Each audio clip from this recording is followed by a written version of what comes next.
Hello everyone, welcome to our YouTube channel study with friends. आज की class में नदी का जो पार्ट बचा हुआ है उसको हम आगे कंटिन्यू करने वाले हैं, जिसमें आज हम पढ़ने वाले हैं अरब सागर में गिरने वाली नदियां या पश्चिम की ओर बहने वाली नदियां, जिसमें सिर्फ मेनली अगर देखा जाएगा तो दो ही नदी इंपॉर्टेंट है, एक तो नर्मदा नदी है और एक ताप्ती नदी है। ठीक है, इसके अलावा मैं आपको और भी नदियां बताऊंगी जो पश्चिम की ओर बहती है या अरब सागर में विसर्जन होता है। देखिए, पश्चिम की ओर बहने वाली का मतलब ये है कि इस साइड पे, तो इधर पे क्या स्थित है, अरब सागर स्थित है, और यहाँ पे क्या स्थित है, बंगाल की खाड़ी स्थित है। ठीक है, तो सबसे पहले हम स्टार्ट करेंगे साउथ वाले पार्ट से स्टार्ट करेंगे। सबसे नीचे अगर देखा जाएगा तो ये वाला जो प्लेस है, ये कौन सा प्लेस है, हमारा केरल है। ठीक है, केरल से ऊपर अगर देखेंगे तो नेक्स्ट जो प्लेस मिलेगा ये रहेगा कर्नाटक। क्लियर है, तो यहाँ पे मैं आपको बताती हूँ। देखिए, जो केरल है, केरल में एक नदी है, इस नदी का नाम है पेरियार नदी। केरल में जो नदी है, इस नदी का नाम है पेरियार नदी। क्लियर है, इस पेरियार नदी की विशेषता ये है कि ये जो नदी है इस पे साइलेंट वैली स्थित है। साइलेंट वैली या इसी को कहा जाता है शांत घाटी। ठीक है, शांत घाटी किस नदी पे स्थित है, पेरियार नदी पे स्थित है, और पेरियार नदी कहाँ है, तो केरल में है ये। क्लियर है यहाँ तक। इसके बाद नेक्स्ट देखते हैं कर्नाटक। कर्नाटक में आपको एक नदी मिलेगी, इस नदी का नाम है शरावती नदी।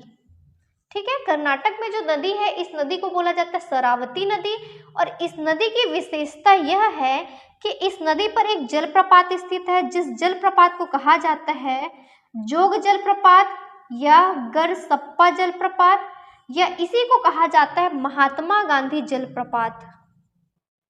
महात्मा गांधी जलप्रपात। क्लियर है, तो ये कहाँ स्थित है, कर्नाटक में, और किस नदी पर स्थित है, तो शरावती नदी पर यह स्थित है। इसके बाद ऊपर जाएंगे तो हमको नेक्स्ट प्लेस मिलेगा गोवा। गोवा में आपको दो नदी याद रखना है, एक तो याद रखना है आपको जुआरी नदी, और एक याद रखना है मांडवी नदी। जुआरी नदी और मांडवी नदी, इन दोनों नदी में आपको सिर्फ ये याद रखना है कि इनको जो है नदी जोड़ो परियोजना के तहत जोड़ा गया था।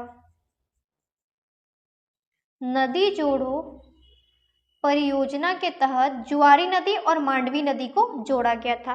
क्लियर है, और ये जो दोनों नदी है ये कहाँ की नदी है, तो ये गोवा की नदी है। इसके बाद नेक्स्ट देखते हैं, केरल हो गया, कर्नाटक हो गया, गोवा हो गया।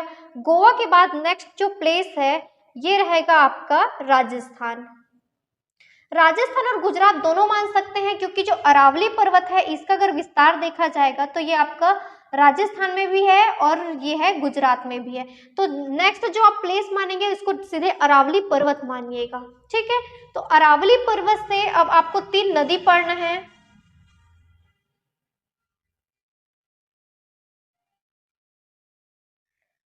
एक जो नदी है इस नदी का नाम रहेगा माही नदी। माही के बाद नेक्स्ट आपको नदी पढ़ना है साबरमती नदी,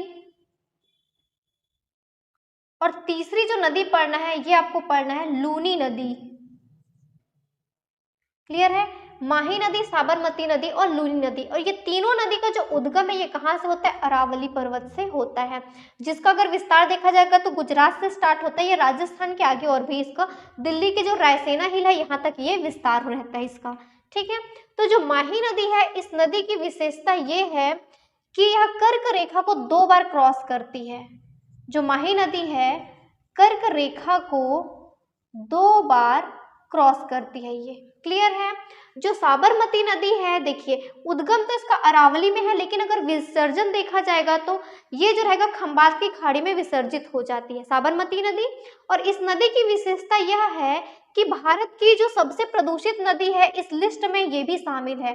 भारत में जो प्रदूषित नदी है, सर्वाधिक प्रदूषित नदी, उसमें से एक साबरमती नदी का भी नाम आता है। क्लियर है, इसके बाद नेक्स्ट है लूनी नदी। लूनी नदी का ये विशेषता रहेगा कि ये जो है कच्छ के रण में विलीन हो जाती है। जो लूनी नदी है यह कच्छ के रण में विलीन हो जाती है, कच्छ के रण में विलीन। ये तीनों नदी का विशेषता हो गया। एक तो माही नदी है, माही नदी की विशेषता क्या है कि यह कर्क रेखा को 2 बार क्रॉस करती है, और ये बहुत इंपॉर्टेंट है, इससे क्वेश्चन पूछा गया है कि ऐसी कौन सी नदी है जो कर्क रेखा को 2 बार क्रॉस करती है, तो ये है माही नदी। साबरमती नदी में ये रहेगा कि ये प्रदूषित नदी में से एक है, और लूनी नदी जो है ये कच्छ के रण में विलीन हो जाती है, मतलब ये उसके बाद नहीं दिखती है। जैसे उद्गम इसका अरावली में हो गया, फिर इसका जो समागम है प्रॉपर इसका समागम नहीं मिलता है, क्योंकि ये जाते जाते कच्छ के रण के बाद ये गायब हो जाती है, ये दिखाई नहीं देती है। क्लियर है, ये 3 नदियां हो गया। इसके बाद नेक्स्ट आपको 2 नदी और करना है जो कि एमपी में रहेगा। यहाँ पे एमपी बनाती हूँ, हालांकि एमपी प्रॉपर आपका यहाँ पे आएगा, ये यूपी वाला एरिया है पर मैं यहाँ पे एमपी लिख दे रही हूँ। एमपी में अब आपको 2 नदी पढ़नी है। एक तो आपको पढ़ना है ताप्ती नदी, और एक आपको पढ़ना है नर्मदा नदी।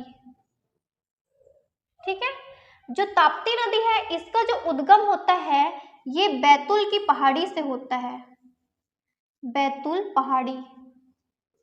अगर इसमें अगर सपोज के लिए इसका प्लेस देखा जाएगा तो ये तो एमपी ही है। एमपी में सॉरी बैतुल पहाड़ी है, इसी को आपका एक और नाम देगा जिसको कहा जाता है मुल्तई पहाड़ी। मुल्तई पहाड़ी, इसको बैतुल पहाड़ी इसलिए भी बोल दिया जाता है क्योंकि बैतुल एमपी में एक जिला है, तो ये बैतुल जिला में स्थित है, इसीलिए इसमें कभी कभी बैतुल पहाड़ी दे देता है। या अगर प्रॉपर और देखा जाएगा तो मुल्तई पहाड़ी से ताप्ती नदी का उद्गम होता है। और इस नदी की विशेषता यह है कि यह रिफ्ट घाटी में बहती है, रिफ्ट घाटी, या इसी को कहा जाता है भ्रंश घाटी।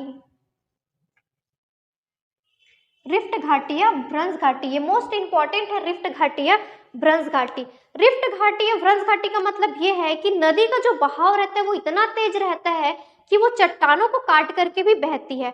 तो जो चट्टानों को काट करके बहती है तो इसीलिए इसको रिफ्ट घाटी या भ्रंश घाटी में बहने वाली नदी कहा जाता है। क्लियर है। इसके बाद नेक्स्ट है नर्मदा नदी। नर्मदा नदी का जो उद्गम होता है ये होता है अमरकंटक से। नर्मदा नदी का उद्गम अमरकंटक से होता है। अब इसमें 2 चीज है, एक तो रिफ्ट घाटी वाली चीजें भी नर्मदा नदी में आ जाएगा कि रिफ्ट घाटी या भ्रंश घाटी में बहती है, और दूसरी विशेषता यह रहेगी कि पश्चिम की ओर बहने वाली सबसे लंबी नदी कौन सी है, तो नर्मदा नदी है। ठीक है, इसका लंबाई मैं आपको आगे बताऊंगी। नर्मदा नदी जो है इसका उद्गम अमरकंटक से होता है। अगर इसका विसर्जन बोला जाएगा तो आपका जो खंबात की खाड़ी इधर से होते हुए ये जाती है, अरब सागर में विसर्जित होती है, और इसमें ये विशेषता है कि पश्चिम की ओर बहने वाली सबसे लंबी नदी है। क्लियर है। तो यहाँ पे आपका पश्चिम की ओर बहने वाली नदी या अरब सागर में बहने वाली नदी का जो पार्ट है ये भी कंप्लीट होता है। इसमें आप रिफ्ट घाटी या भ्रंश घाटी ऐड कर लीजिएगा कि ऐसी कौन सी नदी है जो रिफ्ट घाटी या भ्रंश घाटी में जो बहती है। तो ऐसी आपको मैंने 3 नदियां बताई है। एक तो ताप्ती नदी दिख रहा है, दूसरा नर्मदा नदी, और तीसरी जो नदी है वो दामोदर नदी। जब मैं आप लोगों को गंगा नदी का अपोहा तंत्र पढ़ाई थी तो उसमें मैं बताई थी कि जो दामोदर नदी जो है ये भी रिफ्ट घाटी या भ्रंश घाटी से होकर के बहती है। तो आपको 3 नदी याद रखनी है। अब जो अरब सागर में बहने वाली नदियां हैं, ये जो पश्चिम की ओर बहने वाली नदी है, उसमें आपको एक पॉइंट और याद रखना है कि ये जो नदी जो है ये एस्चुरी का निर्माण करती है। एस्चुरी का निर्माण करती है। एस्चुरी मतलब बहुत बड़ा जो जलाशय होता है इसे ही एस्चुरी कहा जाता है। एस्चुरी इसे कहा जाता है। मतलब क्वेश्चन ये आएगा कि जो पश्चिम की ओर बहने वाली नदी है क्या ये डेल्टा का निर्माण करती है, तो नहीं, ये डेल्टा का निर्माण नहीं करती, ये एस्चुरी का निर्माण करती है, जो कि सबसे जो बहुत ज्यादा जो बड़ा जलाशय रहता है इसे ही एस्चुरी कहा जाता है। क्लियर है। तो यहाँ पे आपका प्रॉपर जो नदी है ये हमारा जितने अपोहा तंत्र है पूरी तरह से ये कंप्लीट होता है। अब इसमें आपका क्या क्या बच गया, एक तो लंबाई बचा है, लंबाई के अलावा तट पर स्थित शहर और उसमें जो स्थित परियोजनाएं हैं ये वाली चीजें बची है, जिसको हम आगे अभी कंटिन्यू करेंगे। बाकी जितनी जो नदियां हैं जो अपोहा तंत्र है उसमें मैंने आपको जितना जो कंटेंट बताया है वो सफिशिएंट है, आपका CGPSC प्री के लिए भी सफिशिएंट है, और व्यापम के कोई सा भी एग्जाम है या जो भी एग्जाम जो भारत के भूगोल से जिसमें से क्वेश्चन बनते हैं उसके पॉइंट ऑफ व्यू से जितनी इंपॉर्टेंट चीजें हैं वो सारी चीजें मैंने आपको उसमें कवर कराया है। बस लंबाई में आपको नहीं बताई हूँ, किसी किसी नदी में मैं आपको लंबाई भी उसमें बता दी हूँ। एक तो परियोजना छूटा है और तट पर जो स्थित शहर है वो छूटा हुआ है, जिसको मैं अभी आपको ये भी कंप्लीट करा दूंगी। ये कंप्लीट होने के बाद हमारा जो नदी वाला जो पार्ट है वो पूरा ओवरऑल कंप्लीट हो जाएगा। फिर ज्योग्राफी में बहुत ज़्यादा टॉपिक नहीं बचे हुए हैं, सेलेक्टिव आपके 4-5 टॉपिक ही बचे हुए हैं, जिसमें से भी जिस जिस टॉपिक से जहाँ जहाँ से क्वेश्चन आता है वो पार्ट मैं आपका कंप्लीट करा दूंगी। मतलब ऐसा है कि ज्योग्राफी जो है आपका बहुत जल्दी खत्म हो जाएगा और इसके एमसीक्यू भी मैं आपके लिए प्रोवाइड कराना स्टार्ट कर चुकी हूँ। जैसे फर्स्ट जो एमसीक्यू है, आप लोगों ने अगर नहीं देखा तो वो जा करके सॉल्व कर लीजिएगा, देख लीजिएगा, क्योंकि उसमें क्लास में जो जो कंटेंट, कुछ कंटेंट छूट गए हैं, कुछ रह गए हैं, वो वाली चीज़ें भी उसमें कवर है।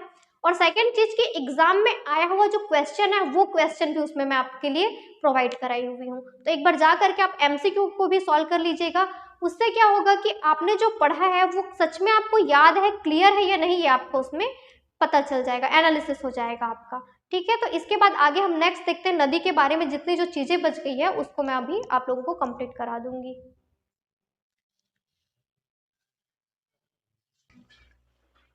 चलिए, तो अभी हम देखते हैं नदी और उसकी लंबाई का। इसके बाद फिर आगे की जो चीजें उसको आगे करते जाएंगे।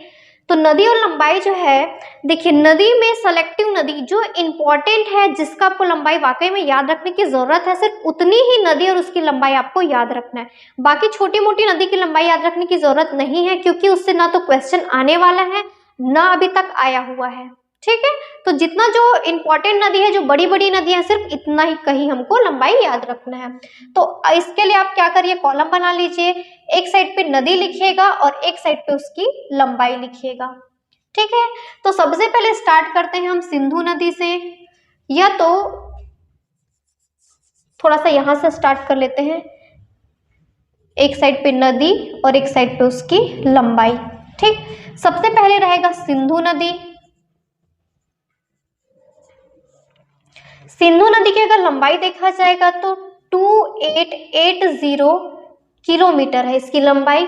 लेकिन जो भारत में कितना बहती है, 1114 किलोमीटर ये भारत में बहती है। क्लियर है। इसके बाद अभी जो है हम सिंधु अपवाह तंत्र का ही आगे देख लेते हैं। सिंधु के बाद नेक्स्ट आप लोगों को देखना है झेलम नदी। झेलम नदी का जो लंबाई है अगर देखा जाएगा तो इसकी लंबाई है 1180 किलोमीटर। ठीक है, इसके बाद तीसरी जो नदी है ये रहेगा रावी नदी। रावी नदी की अगर लंबाई देखा जाएगा तो इसकी लंबाई है 720 किलोमीटर। क्लियर है। इसके बाद नेक्स्ट है, फोर्थ नंबर पे है व्यास नदी। व्यास नदी की जो लंबाई है ये रहेगा 625 किलोमीटर। ठीक है, इसके बाद व्यास के बाद लास्ट नदी है सतलज।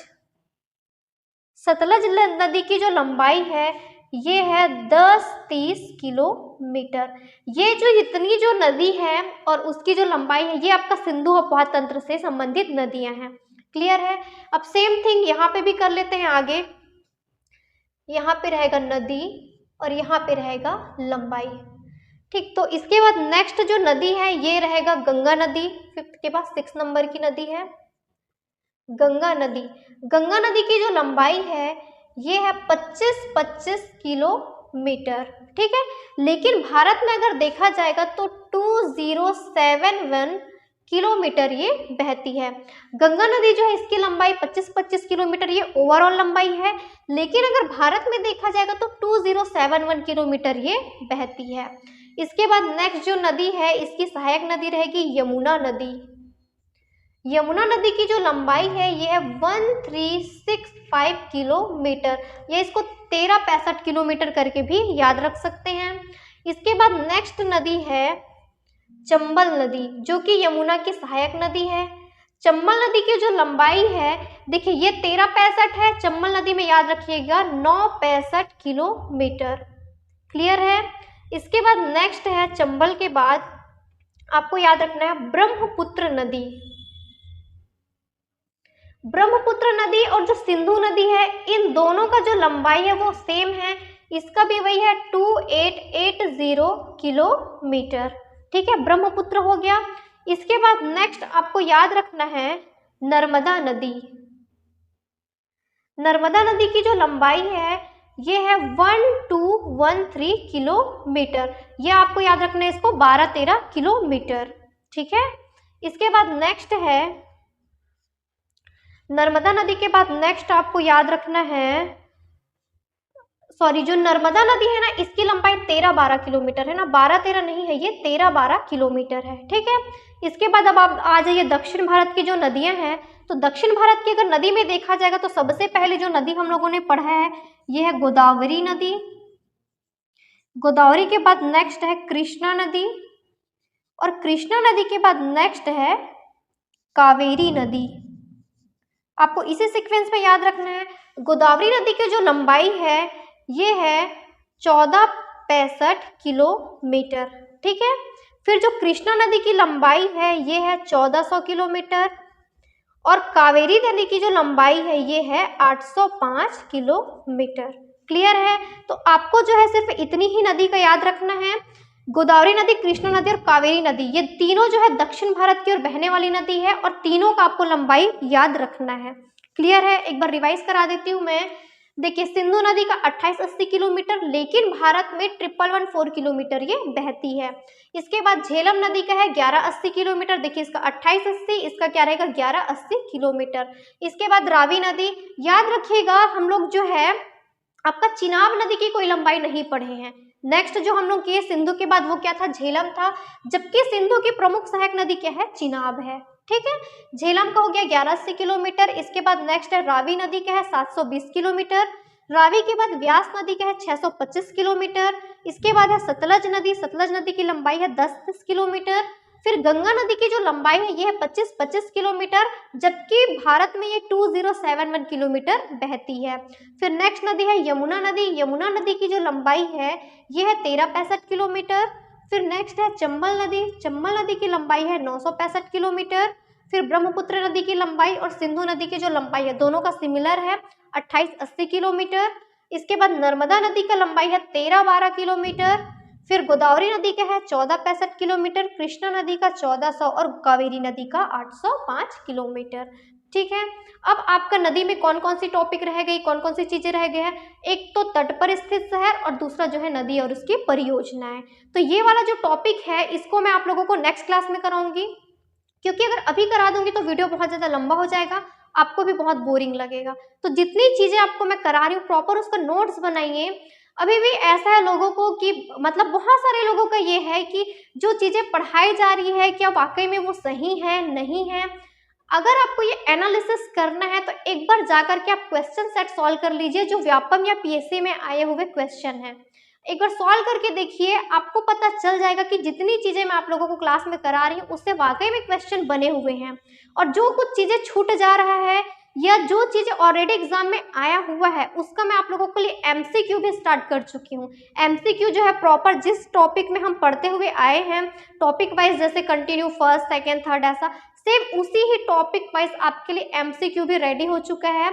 जैसे आप लोगों को के लिए कल मैंने एक एमसीक्यू डाला हुआ है, यही चीजें जो एमसीक्यू कंटिन्यू टॉपिक वाइज ही रहते जाएगा। तो वो एमसीक्यू करने का आपका ये बेनिफिट है, फर्स्ट थिंग कि आपने जो पढ़ा है वो आपका एनालिसिस हो जाएगा। सेकंड थिंग ये है कि जो चीजें छूट गई है थ्योरी में वो मैं आप लोगों को एमसीक्यू के माध्यम से करा दूंगी। और थर्ड जो थिंग्स है ये है जो एग्जाम में आया हुआ क्वेश्चन है वो भी आपको उसमें प्रॉपर मिल जाएगा। आपको अलग से कोई क्वेश्चन सेट खरीदने की जरूरत नहीं है, क्योंकि एग्जाम में आया हुआ क्वेश्चन प्रॉपर मैं आप लोगों को वो कंप्लीट करा दूंगी। तो ज्योग्राफी का आपको और कहीं से कुछ पढ़ने की कोई ज़रूरत नहीं है। अगर आपको लगता है कि आपको और भी सब्जेक्ट कंप्लीट करने हैं तो आप लिमिट में पढ़िए, जितनी चीज़ें इंपॉर्टेंट है उतना पढ़ते जाइए। अदरवाइज एक एक सब्जेक्ट का प्रॉपर हर एक चीज़ पढ़ते जाएंगे तो पूरा सब्जेक्ट ना तो आपका सिलेबस एक साल में कंप्लीट हो पाएगा और ना ही आपका माइंड उस चीज़ को कैरी कर पाएगा। मतलब बोला जाता है ना, जितनी क्षमता है उतनी ही चीजें करते जाइए, तो ये वही चीजें हैं। आपका जो माइंड एक लिमिट तक उसमें कैपेसिटी रहती है, ऐसा मेमोरी कार्ड तो है नहीं ना माइंड में कि मेमोरी कार्ड लगा दिया जाए और उसमें स्टोर जो है उसको जितनी चीजें आप डालते जाएंगे वो उसमें स्टोर होते जाएगा, कैरी होते जाएगा। ये पॉसिबल नहीं है, ये किसी से भी पॉसिबल नहीं है। अब देखिएगा जितने भी लोगों ने एग्जाम निकाला है वो हर एक आपको सिर्फ एक ही एडवाइस करेंगे कि आप जो है बुक्स चेंज मत करते जाइए। कोई एक बुक उठाइए या प्रॉपर एक नोट्स बना लीजिए, मर्ज करके चाहे क्वेश्चन सेट का ऐड करके बनाइए, चाहे जैसा भी बनाइए, और उसी नोट्स को रेगुलरली क्या करिए, उसको रिवाइज करते जाइए। आप नए चीज के पीछे भागने में अपना टाइम वेस्ट मत करिए। जितनी चीजें आपने पढ़ा है उसको आप रिवाइज करते जाइए। आपका सक्सेस होने का सबसे जो मोस्ट इम्पॉर्टेंट मंत्र जो है वो यही है, जितना ज़्यादा आप रिवाइज करेंगे आपका माइंड उस चीज़ को उतना ज़्यादा कैरी करके रखते जाएगा। क्लियर है? तो आप जो है प्रॉपर नोट्स बनाइए और उस चीज़ को पढ़ते जाइए। आप करके देखिएगा, अगर अभी आपको नहीं समझ में आ रहा है तो कुछ टाइम बाद आपको ये चीज़ें समझ में आ ही जाएगी। ठीक है? और अगर आपको क्लासेस पसंद आ रही है तो हमारे वीडियो को लाइक कीजिएगा, अपने फ्रेंड्स में शेयर कीजिएगा और हमारे चैनल को सब्सक्राइब कीजिएगा। Thank you.